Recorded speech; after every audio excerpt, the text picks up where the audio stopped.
Bisnis properti merupakan salah satu pilihan bisnis dengan prospek keuntungan yang sangat menjanjikan, sehingga tidak heran banyak pihak maupun pelaku bisnis yang memulai usaha ini. Salah satu contoh usaha di bidang properti adalah jual beli tanah. Hal inilah yang dilakukan oleh Lulu Diana selama beberapa tahun terakhir. Setelah berhasil membeli tanah dari seseorang, biasanya Lulu akan membagi tanah tersebut menjadi beberapa kafling yang selanjutnya akan dibangun perumahan. Selama menjalankan bisnisnya ini, setidaknya sudah ada 3 perumahan yang berhasil Lulu kembangkan. Bu Lulu, panggilan akrab Lulu Diana, mengembangkan usaha tersebut dibantu oleh sang suami, Sugianto, yang merupakan seorang kepala desa di wilayah Desa Sidojangkung, Kecamatan Menganti, Kabupaten Gresik. Dalam menjalankan bisnisnya tersebut, biasanya sang suami yang akan bertindak untuk mencarikan tanah yang akan mereka beli. Sedangkan Lulu akan mengeksekusi tanah tersebut dengan tangan dinginnya sehingga menjadi sebuah perumahan yang layak jual, sekaligus Lulu sendiri yang akan memasarkan perumahan yang telah ia bangun. Begitu lincahnya Lulu menjalankan bisnis, hingga tak heran bila ia pun bergelimbangan harta serta memiliki pundi-pundi uang yang sangat banyak. Lulu yang cantik, bekerja keras sekaligus dermawan.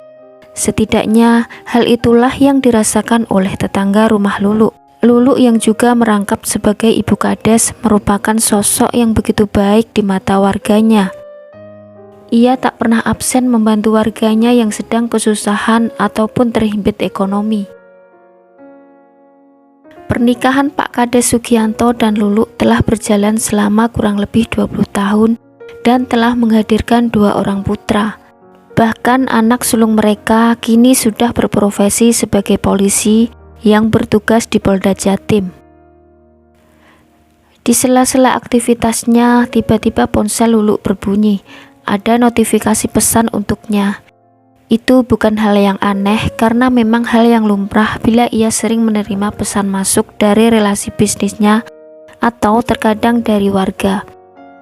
Namun setelah ia buka, rupanya pesan tersebut dari salah seorang teman lamanya waktu masih di SMA yang saat itu menanyakan kabar kepada Lulu. Ia langsung ingat dengan temannya itu. Namanya Trisetyo, namun biasa disapa Yoyo. Rupanya Yoyo adalah seorang tentara. Pria kelahiran 16 Juli 1977 tersebut saat ini berdinas di Karangpilang, Surabaya. Seperti bernostalgia, Lulu pun makin intens bertegur sapa dengan Yoyo melalui pesan atau sesekali melakukan panggilan suara. Meskipun hampir tiap hari mereka berkomunikasi, namun tak pernah terbersit sedikit pun di hati Lulu untuk jatuh cinta dengan Yoyo. Karena Lulu tak mungkin mengkhianati sang suami. Kurang lebih sudah hampir 2 bulan Lulu dan Yoyo saling berkomunikasi. Saat itu Lulu berinisiatif ingin menemui teman lamanya tersebut, sekaligus meminta tolong kepada Yoyo agar mengawalnya, di mana saat itu ia berencana akan mengambil uang di bank. Uang tersebut sedianya akan Lulu pakai untuk membayar pembelian sebidang tanah. Yoyo pun mengiyakan permintaan Lulu yang memintanya untuk mengawal. Dan sebagai teman yang baik, Yoyo tak memasang tarif untuk pengawalannya tersebut. Mereka pun bersiap untuk bertemu. Pada pagi hari tanggal 8 Agustus 2017, Lulu bersiap-siap menemui sang teman. Namun sebelum itu tak lupa ia mengirim pesan kepada suaminya Sugianto yang hari itu sedang ada dinas di Kota Malang. Lulu berpamitan akan mengambil uang. Setelah menerima pesan dari Lulu, sang suami Sugianto pun memberi pesan kepada Lulu agar berhati-hati. Selanjutnya Lulu pun berangkat mengendarai mobil yang biasa ia gunakan untuk bepergian. Namun entah kenapa pikiran sang suami Sugianto tidak seperti biasanya. Ia merasa begitu khawatir pada saat itu. Jam 11 siang, kurang lebih 3 jam setelah Lulu berpamitan, ia belum menerima pesan lagi dari sang istri. Tak seperti biasanya, Lulu yang selalu menghubunginya setiap waktu. hingga sang suami Sugianto berinisiatif untuk menghubungi Lulu. Namun ternyata ponsel Lulu tidak aktif. Ia masih berusaha untuk berpikiran positif, mungkin saja ponsel Lulu kehabisan baterai. Namun yang membuat Sugianto semakin khawatir, hari itu Lulu akan mengambil uang. Jangan-jangan Sugianto pun akhirnya berinisiatif untuk menghubungi teman-temannya yang ada di Gresik serta menghubungi markas Polsek Menganti untuk mencari keberadaan sang istri Lulu.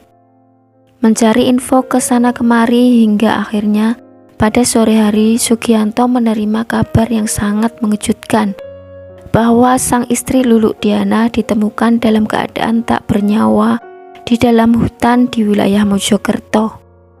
Seketika hancur hati sang suami Sugianto menerima kabar tersebut. Lalu ia pun bergegas untuk pulang ke Gresik. Saat itu tidak ada yang mengetahui Lulu pergi dengan siapa, pergi sendirian atau ada teman yang bersamanya. Sementara itu dari keterangan pihak berwajib, hasil otopsi menunjukkan adanya lubang di belakang leher Lulu. Sehingga kemungkinan besar Lulu kehilangan nyawanya karena didor dari belakang. Lalu siapakah orang yang telah melakukan perbuatan jahat tersebut terhadap Lulu? Pihak kepolisian segera melakukan investigasi. Pertama-tama, kepolisian melakukan pemeriksaan terhadap CCTV yang ada di kawasan Citraland, Surabaya. Karena berdasarkan keterangan dari Sugianto, Lulu biasa mengambil uang di bank yang berlokasi di kawasan tersebut.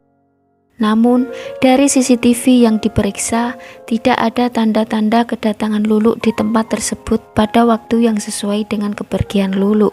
Kesimpulannya, Lulu tidak mengambil uang di kawasan Citraland, Surabaya.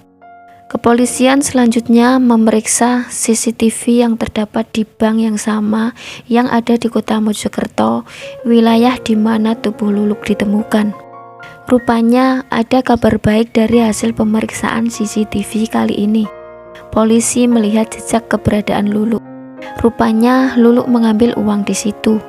Dari CCTV pula diketahui Lulu datang bersama seorang laki-laki.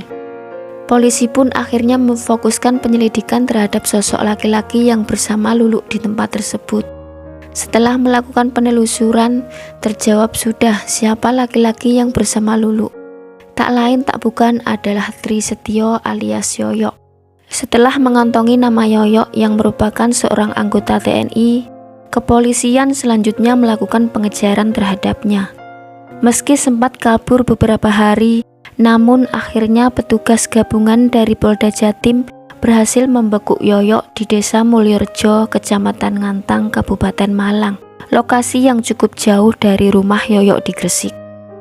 Sesaat setelah penyidikan, polisi pun akhirnya menyerahkan Yoyok kepada pihak Polisi Militer Angkatan Laut, institusi tempat di mana Yoyok berdinas.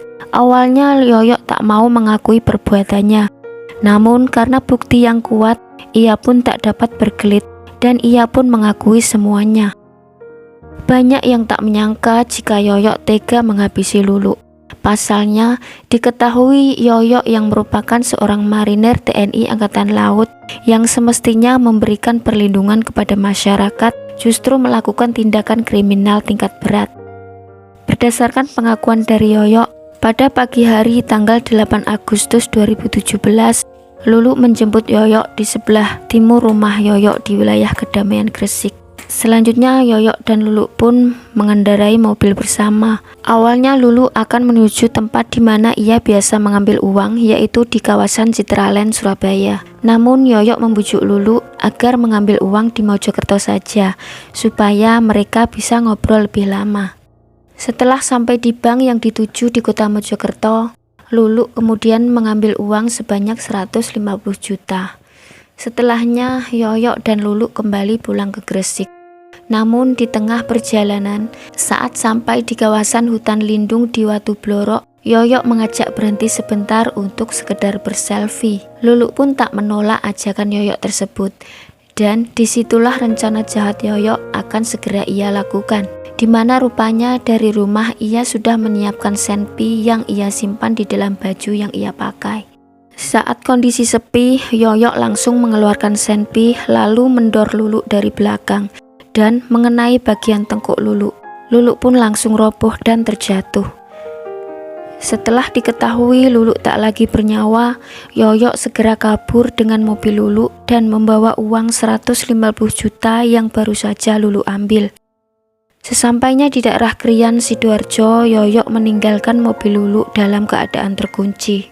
Hingga pada sore harinya sekitar pukul 3 sore, jasad Lulu ditemukan oleh seorang pencari rumput yang kemudian segera melaporkannya ke Polres Mojokerto. Rupanya setelah apa yang sudah Yoyok lakukan terhadap Lulu, ia sama sekali tidak merasa bersalah. Yoyok menggunakan uang tersebut untuk membeli sebuah mobil dengan uang muka 30 juta rupiah. Lalu, saat ia menyadari bahwa polisi sedang mengejarnya, Yoyok pun mulai kalang kabut. Ia berusaha melarikan diri tak tentu arah, mulai dari Surabaya, Jombang, Kediri, hingga berakhir di Malang. Sementara itu, 1 hari setelah penangkapan Yoyok, petugas gabungan dari Polisi Militer Angkatan Laut dan Polda melakukan penggeledahan di rumah Yoyok di Desa Kedamaian, Gresik. Dari penggeledahan tersebut ditemukan tas berwarna hitam berisi uang tunai sebesar 100 juta rupiah. Sedangkan penggeledahan di rumah kontrakan Yoyok yang berada di Perum, Kota Damai, ditemukan sepucuk senpi rakitan dan sejumlah amunisi yang diduga digunakan untuk menghabisi Lulu. Yoyok mendapatkan senpi tersebut saat dulu dia pernah berdinas di Aceh. Sementara itu, dari uang yang ia dapatkan tersebut, selain untuk mendp mobil, Yoyok berencana ingin mendirikan usaha pom bensin mini. Pada tanggal 31 Juli 2019, Pengadilan Militer 3/12 Surabaya menjatuhkan hukuman penjara 12 tahun kepada Kopda Marinir Trisetyo alias Yoyok. Hukuman itu diperberat oleh Pengadilan Tinggi Militer 3 Surabaya dengan masa hukuman 15 tahun penjara. Karena menilai bahwa hukuman tersebut terlalu berat, Yoyok kemudian mengajukan kasasi. Namun kasasi tersebut ditolak oleh Mahkamah Agung, sehingga tetap diputuskan hukuman untuk Yoyok yaitu 15 tahun kurungan penjara. Uang memang membuat semua orang bisa gelap mata. Karena uang, seorang oknum saja sampai tega membuat hidup orang berakhir. Bercermin dari kisah ini, semoga kita tidak begitu saja percaya pada orang lain apapun statusnya. Ada baiknya jika kita terus waspada. Demikian kisah kita kali ini, sampai jumpa di kisah selanjutnya. Bye.